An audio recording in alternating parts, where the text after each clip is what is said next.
always believed that small details can make a big difference. It's in the little things, the way you wear your jewelry, the choice of your fragrance, or the polish on your nails.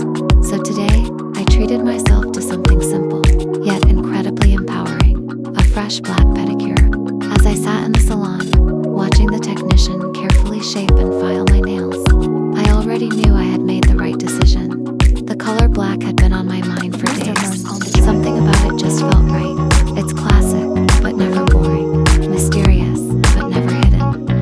It's a color that speaks without shouting. The moment the first coat went on, I could feel a subtle shift in my energy. There's something bold about black toes, something unapologetic. It's not soft pink or neutral beige, it's confidence in color.